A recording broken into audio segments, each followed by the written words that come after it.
ମଧ୍ୟରାତ୍ରର ପ୍ରାର୍ଥନା। ହଁ ପ୍ରିୟମାନେ, ଈଶ୍ୱରଙ୍କର ଜୀବନ୍ତ ବାକ୍ୟରୁ ଯଦି ଆମେ ଦେଖିବା ତାହେଲେ ପ୍ରଭୁ ଆମମାନଙ୍କୁ ରାତ୍ରି କାଳ ଅର୍ଥାତ୍ ରାତ୍ର ସମୟର ସତ୍ୟତା ଏବଂ ରାତ୍ର ସମୟର ଅନେକ ଶିକ୍ଷା ଚେତନା ପ୍ରଦାନ କରିବେ। ଆଉ ପ୍ରଭୁଙ୍କର ବାକ୍ୟରୁ ମଧ୍ୟ ଆମେ ଶିଖିବା ଯେ ମଧ୍ୟରାତ୍ର ସମୟରେ କ'ଣ ହୋଇଥିଲା, କ'ଣ କରିଥିଲେ, ଆଉ କି ପ୍ରକାର ଭାବେ ଆମମାନଙ୍କୁ ମଧ୍ୟରାତ୍ରକୁ ଗୁରୁତ୍ୱ ଦେବାକୁ ପଡ଼ିବ। ଆମେ ପ୍ରଭୁଙ୍କର ବାକ୍ୟ ପ୍ରେରିତ 16 ତାର 25 ପଦ ଯଦି ଆମେ ପାଠ କରିବା, ସେଠାରେ ଲେଖାଯାଏ, କିନ୍ତୁ ପ୍ରାୟ ମଧ୍ୟରାତ୍ରରେ ପାଉଲ ଓ ସିଲା ଈଶ୍ୱରଙ୍କ ନିକଟରେ ପ୍ରାର୍ଥନା ଓ ସ୍ତବଗାନ କରୁଥିଲେ, ଆଉ ବନ୍ଦୀମାନେ ଶୁଣୁଥିଲେ। ଏଇଠାରେ ଆମେ ଦେଖୁ ଯେ ମଧ୍ୟରାତ୍ରରେ ପାଉଲ ଏବଂ ସିଲା ପ୍ରାର୍ଥନା କରୁଥିବା ବିଷୟ। ମଧ୍ୟରାତ୍ରରେ ପ୍ରାର୍ଥନା କରୁଥିଲେ। ଆମେ ଜାଣୁ ସେହି ସ୍ଥାନଟା ଥିଲା ସେମାନଙ୍କ ନିମନ୍ତେ ହେଉଛି ଜେଲ୍ ବା ବନ୍ଦୀଗୃହ। ସେମାନେ ବନ୍ଧନ ଅବସ୍ଥାରେ ଥିଲେ। ସେମାନଙ୍କୁ ଯେ କଷ୍ଟ ଲାଗୁଥିଲା ଏକ ବନ୍ଦୀ ଭାବେ ରହି, ଏକ ସୀମିତ ଗୋଟିଏ ସ୍ଥାନରେ ରହି ରାତ୍ରି ସମୟରେ ମଧ୍ୟରାତ୍ରରେ ପ୍ରଭୁଙ୍କର ସ୍ତବଗାନ ଏବଂ ପ୍ରାର୍ଥନା କରିବାର ଗୋଟିଏ ବିଷୟ ଆମେ ଦେଖୁ। ଆଜି ଆମମାନଙ୍କ ଜୀବନରେ ମଧ୍ୟ ଏମିତି ଏକ ପରିସ୍ଥିତି ଆସିଥାଏ ଯାହା ସମୟରେ ଆମେ ସେଇ ରାତ୍ରି ଯାକ ସେଇ ଚିନ୍ତା ପରିସ୍ଥିତିରେ ଆମେ ଘାରି ବୁଲୁଥାଉ। କିନ୍ତୁ ଆମେ ଦେଖୁ ଯେ ମଧ୍ୟରାତ୍ର ମଧ୍ୟ ଏକ ପ୍ରାର୍ଥନାର ସମୟ, ପ୍ରଭୁଙ୍କର ସ୍ତବଗାନ କରିବାର ସମୟ। ତେଣୁକରି ଆମେ ମଧ୍ୟରାତ୍ର ବିଷୟରେ ଧ୍ୟାନ କରିବା। ରାତ୍ରକୁ ଆମେ ଆମ ଜୀବନରେ ଗୁରୁତ୍ୱ ଦେବା। ଆଉ ମଧ୍ୟରାତ୍ରରେ ମଧ୍ୟ ପ୍ରଭୁଙ୍କର ସ୍ତବଗାନ ଆଉ ପ୍ରଭୁଙ୍କର ପ୍ରାର୍ଥନା କରିବା ପାଇଁ ଆମେ ଆଗକୁ ଆସିବା। ଆମେ ପ୍ରଭୁଙ୍କର ବାକ୍ୟ ଗୀତ ସଂହିତା 119 ତାର 62 ପଦକୁ ଯଦି ଆମେ ଦେଖିବା, ଗୀତ ସଂହିତା 119 ତାର 62 ପଦରେ ଏହି ପ୍ରକାର ମଧ୍ୟରାତ୍ର ବିଷୟରେ ଲେଖାଯାଇଛି। ଆପଣମାନେ ବାହାର କରିବେ। ଆଉ ସେଠାରେ ଆମେ ଦେଖୁ ଯେ ତୁମ୍ଭର ଧର୍ମମୟ ଶାସନ ସକାଶୁ ତୁମ୍ଭକୁ ଧନ୍ୟବାଦ ଦେବା ପାଇଁ ମୁଁ ଅର୍ଦ୍ଧରାତ୍ରରେ ଉଠିବି। ଏଠାରେ ବ୍ୟବହାର କରାଯାଇଛି ସେ ମଧ୍ୟରାତ୍ର ଶବ୍ଦ ଜାଗାରେ ଅର୍ଦ୍ଧରାତ୍ର, ଅର୍ଥାତ୍ ରାତି ଅଧରେ ମୁଁ ଉଠିବି ଆଉ ତୁମକୁ ଧନ୍ୟବାଦ ଦେବି ବୋଲି ଏଠାରେ ଗୀତ ରଚକ କହୁଥିବା ବିଷୟ ଆମେ ଦେଖୁ। ଗତ ସେଇ ପଦରେ ଆମେ ଦେଖୁ ମିଡନାଇଟ୍ ପ୍ରେୟର। ଏଠାରେ ଆମେ ଦେଖୁଛୁ ମିଡନାଇଟ୍ ଗିଭିଂ ଥ୍ୟାଙ୍କ୍ସ, ମାନେ ମିଡନାଇଟ୍ରେ ଆଉ ଧନ୍ୟବାଦ ଦେବା ବିଷୟ। ଆମେ ଦେଖିଲୁ ମିଡନାଇଟ୍ରେ ସ୍ତବ କରିବା ବିଷୟ, ଆରାଧନା, ସ୍ତୁତି, ପ୍ରଶଂସା କରିବା ବିଷୟ। ଆଉ ଏଠାରେ ମଧ୍ୟ ଆମେ ଦେଖୁ ଯେ ଆଉ ଗୀତ ରଚକ ମିଡନାଇଟ୍ ବା ଅର୍ଦ୍ଧରାତ୍ରରେ ମୁଁ ଉଠିବି ବୋଲି ସେ କହୁଥିବା ବିଷୟ ଆମେ ଦେଖୁ। ପ୍ରିୟମାନେ, ଆମେ ମିଡନାଇଟ୍ ବା ମଧ୍ୟରାତ୍ର ହେଉ କିମ୍ବା ଅର୍ଦ୍ଧରାତ୍ର ହେଉ, କି ପ୍ରକାର ପ୍ରଭୁଙ୍କର ସ୍ତବ କରିବା, ପ୍ରାର୍ଥନା କରିବା ସେ ସମୟରେ, ଆଉ ସେଇ ସମୟରେ ଧନ୍ୟବାଦ ଦେବା ପାଇଁ ଆମେ ଉଠିବା। ଆମେ ଯଦି ଗୀତ ସଂହିତା ଆହୁରି ବି 119 ତାର 148ରେ ଯଦି ଆମେ ଦେଖିବା, 148 ପଦରେ ସେଠାରେ ଲେଖାଯାଏ, ମୁଁ ଯେପରି ତୁମ୍ଭ ବାକ୍ୟ ଧ୍ୟାନ କରିବି, ଏଥିପାଇଁ ରାତ୍ରିର ପ୍ରତ୍ୟେକ ପ୍ରହର ପୂର୍ବେ ମୋହର ଚକ୍ଷୁ ପ୍ରସ୍ତୁତ ହେଲା।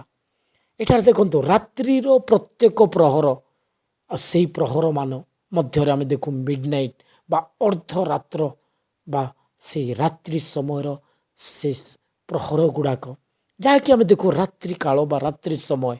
ତେବେ ଏଠାରେ ଗୀତ ରଚକ କହନ୍ତି ଯେ ମୋର ଚକ୍ଷୁ ପ୍ରସ୍ତୁତ ହେଲା ରାତ୍ରିର ପ୍ରତ୍ୟେକ ପ୍ରହର ପୂର୍ବେ। ଏଠାରେ ମଧ୍ୟ ଆମେ ଦେଖୁ ସେ ମିଡନାଇଟ୍ର ବିଷୟ। ପ୍ରଭୁ ଅନୁଗ୍ରହ କରନ୍ତୁ ଆମମାନଙ୍କୁ ମଧ୍ୟ ପ୍ରତ୍ୟେକ ରାତ୍ରିର ପ୍ରତ୍ୟେକ ପ୍ରହରରେ ଆମମାନଙ୍କର ଚକ୍ଷୁ ତାହାଙ୍କର ବାକ୍ୟ ଧ୍ୟାନ କରିବା ନିମନ୍ତେ, ତାହାଙ୍କର ସେଇ ମହତ୍ ବାକ୍ୟର ସତ୍ୟତା ଗୁଡ଼ାକ ଜାଣିବା ନିମନ୍ତେ ପ୍ରଭୁ ଆମମାନଙ୍କୁ ମଧ୍ୟ ଅନୁଗ୍ରହ କରିବେ। ଆମେ ପ୍ରଭୁଙ୍କର ବାକ୍ୟରେ ଆମେ ଦେଖୁ ଯେ ପ୍ରଭୁ ନିଜେ ମଧ୍ୟ ଆମେ ଦେଖୁ ଯେ ସେ ରାତ୍ରି ଯାକ ଆଉ ହୋଲ୍ ନାଇଟ୍, ସମସ୍ତ ରାତ୍ରି ପ୍ରାର୍ଥନାରେ ବିତାଇଥିବା ବିଷୟ। ଆମେ ଯଦି ଲୁକ 6 ତାର 12 ପଦ ଦେଖିବା, ସେଠାରେ ଲେଖାଯାଏ, ସେହି ସମୟରେ ସେ ଦିନେ ପ୍ରାର୍ଥନା କରିବା ନିମନ୍ତେ ପର୍ବତକୁ ବାହାରି ଯାଇ ଈଶ୍ୱରଙ୍କ ନିକଟରେ ପ୍ରାର୍ଥନା କରୁ କରୁ ସମସ୍ତ ରାତ୍ରି ଯାପନ କଲେ। ସମସ୍ତ ରାତ୍ରି ଯାପନ କଲେ। ହୋଲ୍ ନାଇଟ୍ ସେ ପ୍ରଭୁଙ୍କର ସାନ୍ନିଧ୍ୟରେ ବା ପ୍ରଭୁଙ୍କ ନିକଟରେ ପ୍ରାର୍ଥନା ପ୍ରାର୍ଥନା କରୁ କରୁ ସେ ସବୁ ନାଇଟ୍କୁ ସେ କି ପ୍ରକାର ଭାବେ ଅତିବାହିତ କରୁଛନ୍ତି। ସେ ହେଉଛନ୍ତି ସ୍ୱୟଂ ପ୍ରଭୁ ଯୀଶୁ ଖ୍ରୀଷ୍ଟ। ସେ ପ୍ରଭୁ ଯୀଶୁ ଖ୍ରୀଷ୍ଟ ନିଜେ ଯେ ପ୍ରାର୍ଥନାରେ ରାତ୍ରି ଯାକ ଈଶ୍ୱରଙ୍କ ନିକଟରେ ସେ କି ପ୍ରକାର ବିତାଇଥିଲେ ନିଜ ସମୟକୁ, ତାହା ହିଁ ଆଜି ଆମମାନଙ୍କର ପ୍ରେରଣା। ସ୍ୱୟଂ ପ୍ରଭୁ ଯଦି ହୋଲ୍ ନାଇଟ୍ ମଧ୍ୟରାତ୍ରି ହେଉ କିମ୍ବା ରାତ୍ରିର ପ୍ରତ୍ୟେକ ପ୍ରହର ହେଉ ସମସ୍ତ ରାତ୍ରି ଯାପନ କଲେ ବୋଲି ଆମେ ଦେଖୁ ପ୍ରଭୁଙ୍କର ବାକ୍ୟରେ। ତେଣୁକରି ପ୍ରିୟମାନେ, ଆମମାନେ ମଧ୍ୟ ବେଳେବେଳେ ଗୋଟିଏ ଗୋଟିଏ ରାତ୍ର ହେଉ କିମ୍ବା ସମସ୍ତ ରାତ୍ରିରେ ହେଉ ଆମେ ପ୍ରଭୁଙ୍କର ସାନ୍ନିଧ୍ୟରେ ଆସିବାର ଅଛି ପ୍ରାର୍ଥନା ନିମନ୍ତେ। ଆଉ ଆମେ ଯଦି ପ୍ରସ୍ତୁତ ହେବା ନା ଏ ପ୍ରକାର, ତାହେଲେ ଆମେ କେବେ ମଧ୍ୟ ପ୍ରଭୁଙ୍କର ନିକଟତର ହୋଇପାରିବା ନାହିଁ। ଆମେ ସ୍ମରଣ କରିବା ଯେ 10 ଜଣ କନ୍ୟା ଯେତେବେଳେ କି 5 ଜଣ ନିର୍ବୁଦ୍ଧି ଆଉ 5 ଜଣ ସୁବୁଦ୍ଧି ଥିଲେ, ସେମାନେ ପ୍ରଦୀପ ନେଇକି ଜଗୁଛନ୍ତି ବରଙ୍କୁ। ଆଉ ସେମାନେ ପ୍ରଦୀପ ଆଉ ତୈଳ ନେଲେ, କିନ୍ତୁ ଆଉ ସୁବୁଦ୍ଧିମାନେ କ'ଣ କଲେ? ଆପଣ ପ୍ରଦୀପ ସହିତ ଆହୁରି ଏକ୍ସଟ୍ରା ପାତ୍ରରେ ତୈଳ ନେଲେ। କାହିଁକି? କେତେବେଳେ ତୈଳ ସରିଯିବ ବୋଲି। ହେଲେ ସେ ବରଙ୍କର ଆସିବାର ବିଳମ୍ବ ହେବା ଯୋଗୁଁ ଢୋଳାଉ ଉଭୟ 10 ଜଣ ଯାକ ଶୋଇପଡ଼ିଲେ। କିନ୍ତୁ ଆମେ ଦେଖୁ ସେଇ ରାତ୍ରିରେ ବର ଆସିବାର ବିଷୟ। ଆମେ ଯଦି ମାଥ୍ୟୁ 25 ତାର 6 ପଦ ଦେଖିବା, ସେଠାରେ ଲେଖାଯାଏ, କିନ୍ତୁ ଅର୍ଦ୍ଧରାତ୍ରରେ ଏଇ ଦେଖ ବର ତାଙ୍କ ସାଙ୍ଗରେ ସାକ୍ଷାତ କରିବାକୁ ବାହାର ଏପରି କୋଳାହଳ ହେଲା। ବାହାରେ ଦେଖନ୍ତୁ, ବର ଆସିବାର ସେ ସମୟ ଅର୍ଦ୍ଧରାତ୍ରରେ ବୋଲି ଲେଖାଯାଇଛି। ଅର୍ଦ୍ଧରାତ୍ରରେ ଯେ ପ୍ରସ୍ତୁତର ଆବଶ୍ୟକତା ରହିଛି ନିଜର ଆଗମନକାରୀ ବରଙ୍କୁ ଯେଉଁମାନେ ଅପେକ୍ଷା କରୁଛନ୍ତି। ତେଣୁକରି ଏହା ଆମମାନଙ୍କୁ ସଜାଗ କରିଦିଏ ଯେ ଅର୍ଦ୍ଧରାତ୍ରରେ ଆମେ ଯେ ସଜାଗ ବା ନିଜକୁ ମଧ୍ୟ ପ୍ରସ୍ତୁତ କରିବାର ବିଷୟ। ଆମେ ଅର୍ଦ୍ଧରାତ୍ରରେ ଆମେ ସଜାଗ ହୋଇକି ରହିବା।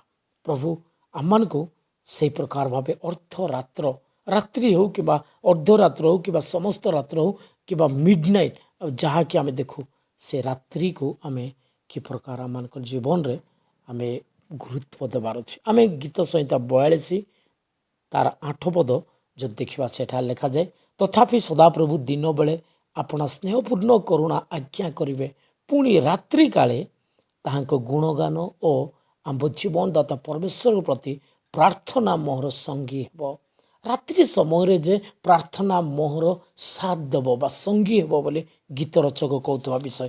ସେ ରାତ୍ରି ସମୟର ପ୍ରାର୍ଥନାକୁ କିପରି ଗୁରୁତ୍ୱ ଦେଉଅଛନ୍ତି, ସେ ବିଷୟ ହିଁ ଆମେ ଏଠାରେ ଦେଖୁ। ଆହୁରି ମଧ୍ୟ ଆମେ ଯଦି ଗୀତ ସଂହିତା 16 ତାର 7 ପଦ ଯଦି ପାଠ କରିବା, ସେଠାରେ ଲେଖାଯାଏ, ମୁଁ ସଦାପ୍ରଭୁଙ୍କର ଧନ୍ୟବାଦ କରିବି, ସେ ମୋତେ ମନ୍ତ୍ରଣା ଦେଇଅଛନ୍ତି, ଆହୁରି ରାତ୍ରି କାଳରେ ମୋହର ଚିତ୍ତ ମୋତେ ଉପଦେଶ ଦିଏ। ଗୀତ ରଚକ ଏଠାରେ କହୁଛନ୍ତି, ରାତ୍ରି କାଳରେ ମୋର ହୃଦୟ ମୋହର ଚିତ୍ତ ମୋତେ ଉପଦେଶ ଦେଇଥାଏ। ରାତ୍ରି ସମୟ କେତେ ଯେ ଉପଯୁକ୍ତ ସମୟ, ପ୍ରଭୁଙ୍କର ସମୟ। ରାତ୍ରି ସମୟ ପ୍ରଭୁଙ୍କର ସାନ୍ନିଧ୍ୟରେ ଯଦି ଯିବା, ଆମେ ଦେଖୁଥିଲୁ ରାତ୍ରି ସମୟରେ ତାହାଙ୍କର ବାକ୍ୟକୁ ମୁଁ ଧ୍ୟାନ କରିବି ବୋଲି ଗୀତ ରଚକ କହୁଥିବା ବିଷୟ। ଆଉ ଏହି ରାତ୍ରି ସମୟରେ ହିଁ ମୋତେ ଯେ ଶିକ୍ଷା ଦେବେ ବୋଲି ଦାଉଦ ତାଙ୍କର ଗୀତରେ ଲେଖୁଅଛନ୍ତି। ରାତ୍ରି କାଳରେ ମୋହର ଚିତ୍ତ ମୋତେ ଉପଦେଶ ଦିଏ ବୋଲି। ହଁ ପ୍ରିୟମାନେ, ରାତ୍ରି ସମୟରେ ଯେ ନିରୋଳା ସମୟରେ ଆମେ ଯଦି ପ୍ରଭୁଙ୍କର ବାକ୍ୟ ସାନ୍ନିଧ୍ୟକୁ ଯିବା, ପ୍ରଭୁ ଆମମାନଙ୍କୁ ଶିକ୍ଷା ଦିଅନ୍ତି। ଆଉ କେମିତି ଶିକ୍ଷା? ଆୟୁବ ତାଙ୍କର ଦୁଃଖର ସମୟରେ ଯେତେବେଳେ ସେ ଇଲିୟଦକୁ କହୁଥିବା ବିଷୟରେ ଆମେ ଯଦି ଆୟୁବ 35 ତାର 10 ପଦ ଯଦି ଦେଖିବା, ସେଠାରେ ଲେଖାଯାଏ ଯେ ମୋତେ ସେ ଶିକ୍ଷା ଦିଅନ୍ତି ବୋଲି ସେ ଉଲ୍ଲେଖ କରୁଥିବା ବିଷୟ। ଆମେ ଦେଖୁ ମାତ୍ର ଯେ ରାତ୍ରି କାଳେ ଜ୍ଞାନ ପ୍ରଦାନ କରନ୍ତି, ଯେ ପୃଥିବୀର ପଶୁମାନଙ୍କ ଅପେକ୍ଷା ଅନ୍ୟମାନଙ୍କୁ ପୃଥିବୀର ପଶୁମାନଙ୍କର ଅପେକ୍ଷା ଆମ୍ଭମାନଙ୍କୁ ଅଧିକ ଶିକ୍ଷା ଦିଅନ୍ତି। ପ୍ରଭୁ ଆମମାନଙ୍କୁ ଅଧିକ ଭାବେ ଶିକ୍ଷା ଦେବା ପରମେଶ୍ୱର। ତେଣୁକରି ପ୍ରଭୁ ଆମମାନଙ୍କୁ ଶିକ୍ଷା ଦିଅନ୍ତି ବୋଲି ଲେଖାଯାଏ। ହଁ ପ୍ରିୟମାନେ, ପ୍ରଭୁଙ୍କର ବାକ୍ୟରେ ଆମେ ଦେଖୁ ଯେ ରାତ୍ରି ସମୟରେ, ରାତ୍ରି କାଳରେ ଯେ କି ପ୍ରକାର ପ୍ରଭୁଙ୍କର ଦାସମାନେ ଆଉ ପ୍ରଭୁଙ୍କର ଲୋକମାନେ ସେମାନେ ନିଜ ନିଜକୁ ପ୍ରସ୍ତୁତ କରୁଥିଲେ ରାତ୍ରି ସମୟରେ ପ୍ରଭୁଙ୍କର ସାନ୍ନିଧ୍ୟରେ ଯିବା, ଆଉ ରାତ୍ରିକୁ କି ପ୍ରକାର ଭାବେ ଗୁରୁତ୍ୱ ଦେବାର, ଆଉ ରାତ୍ରି ସମୟରେ ପ୍ରଭୁଙ୍କର ସାନ୍ନିଧ୍ୟରେ ଯାଇ ସେମାନେ ନିଜକୁ କି ପ୍ରକାର ପ୍ରସ୍ତୁତ କରୁଥିବା ବିଷୟ ଆମେ ଗୀତ ସଂହିତା ପୁଣି ଅନେକ ପ୍ରଭୁଙ୍କର ବାକ୍ୟ ସମୟରେ ଆମେ ପାଠ କଲୁ। ହଁ, ଆମେ ଏହି ସମସ୍ତ ବିଷୟ ସ୍ମରଣ କରିବା ଏବଂ ପ୍ରଭୁଙ୍କୁ ଧନ୍ୟବାଦ ଦେବା। ଆହୁରି ଅନେକ ପ୍ରଭୁଙ୍କର ବାକ୍ୟରେ ଅଛି, ସମୟର ଅଭାବ, ତେଣୁକରି ସଂକ୍ଷିପ୍ତ ଭାବେ ଏ ରାତ୍ରି କାଳର ବା ମଧ୍ୟରାତ୍ରିର ବିଷୟ ଗୁଡ଼ାକ ମୁଁ ଆପଣମାନଙ୍କର ସମ୍ମୁଖରେ ଆଉ ଜଣାଇବା ପାଇଁ ବାଧ୍ୟ ହେଲି। ପ୍ରଭୁ ଆମ ସମସ୍ତଙ୍କୁ ଆଶୀର୍ବାଦ କରନ୍ତୁ। ଯଦି ଏପର୍ଯ୍ୟନ୍ତ ପ୍ରଭୁ ଯୀଶୁ ଖ୍ରୀଷ୍ଟଙ୍କୁ ନିଜର ବ୍ୟକ୍ତିଗତ ଉଦ୍ଧାରକର୍ତ୍ତା ତ୍ରାଣକର୍ତ୍ତା ବୋଲି ଯଦି ଗ୍ରହଣ କରିନାହାନ୍ତି, ବିଶ୍ୱାସ କରିନାହାନ୍ତି, ପରିତ୍ରାଣ ପାଇନାହାନ୍ତି, ତାହେଲେ ପ୍ରଭୁ ଯୀଶୁ ଖ୍ରୀଷ୍ଟଙ୍କୁ ନିଜର ବ୍ୟକ୍ତିଗତ ଉଦ୍ଧାରକର୍ତ୍ତା ପ୍ରଭୁ ବୋଲି ହୃଦୟରେ ସ୍ଥାନ ଦିଅନ୍ତୁ, ଗ୍ରହଣ କରନ୍ତୁ ଆଉ ବିଶ୍ୱାସ କରନ୍ତୁ। ସେ ହିଁ ଆପଣଙ୍କୁ ପରିତ୍ରାଣ ଦେବା, ପାପ କ୍ଷମା କରି ସ୍ୱର୍ଗକୁ ନେବା, ଜୀବନରେ ଶାନ୍ତି ଦେବା ପରମେଶ୍ୱର। ତେଣୁକରି ପ୍ରଭୁ ଯୀଶୁ ଖ୍ରୀଷ୍ଟ ଆପଣଙ୍କୁ ପ୍ରେମ କରି ନିଜ ଜୀବନ ଦେଇଦେଲେ, କାଲବରୀ କ୍ରୁଶ ଉପରେ ନିଜର ଶରୀରକୁ ଝୁଲାଇ ଦେଲେ, ବହୁମୂଲ୍ୟ ରକ୍ତ ବୁହାଇଲେ, ଆଉ ସେ ମୃତ୍ୟୁବରଣ କଲେ। କିନ୍ତୁ ମୃତ୍ୟୁଞ୍ଜୟ ପରମେଶ୍ୱର, ଜୀବିତ ପରମେଶ୍ୱର, ମୃତ୍ୟୁକୁ 3 ଦିନରେ ଜୟ କରି ଉଠିଥିବା, ଆଉ ଥରେ ବଞ୍ଚିଥିବା ପରମେଶ୍ୱର, ଯିଏକି ପୁନରୁତ୍ଥିତ ପ୍ରଭୁ, ଆଉ ସେ ବର୍ତ୍ତମାନ ସ୍ୱର୍ଗରେ ଅଛନ୍ତି। ସେ ଦେଖୁଛନ୍ତି, ଜାଣୁଛନ୍ତି ଆପଣଙ୍କ ଜୀବନର ପ୍ରତ୍ୟେକ ବିଷୟ।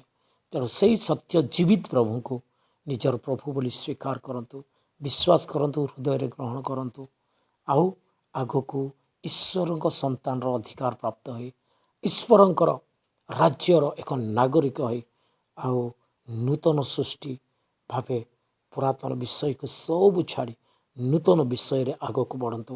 ପ୍ରଭୁ ଏହି ପ୍ରକାର ତାଙ୍କର ବାକ୍ୟ ଦ୍ୱାରା ଶିକ୍ଷା ଚେତନା ପ୍ରଦାନ କରିବେ, ଫଳରେ ସେହି ବାକ୍ୟ ଆପଣଙ୍କ ସତ୍ୟତା ଆଡ଼କୁ ନେଇ ଆଶୀର୍ବାଦ ପ୍ରାପ୍ତ କରାଇବ, ଆଉ ସେହି ବାକ୍ୟ ଦ୍ୱାରା ଆପଣ ଏହି ଜଗତରେ ବଞ୍ଚିବ। ସେହି ପ୍ରକାର ଭାବେ ପ୍ରଭୁ ଆପଣଙ୍କୁ ଅନୁଗ୍ରହ କରନ୍ତୁ। ଯଦି ମୋର ଏହି ଚ୍ୟାନେଲରେ ସବସ୍କ୍ରାଇବ୍ କରିନାହାନ୍ତି, ସବସ୍କ୍ରାଇବ୍ କରନ୍ତୁ, ଆଉ ଏହି ବାକ୍ୟ ଭଲ ଲାଗିଲେ ଲାଇକ୍ କରନ୍ତୁ, ପୁଣି ଅନ୍ୟମାନଙ୍କୁ ମଧ୍ୟ ସେୟାର କରନ୍ତୁ। ଧନ୍ୟବାଦ।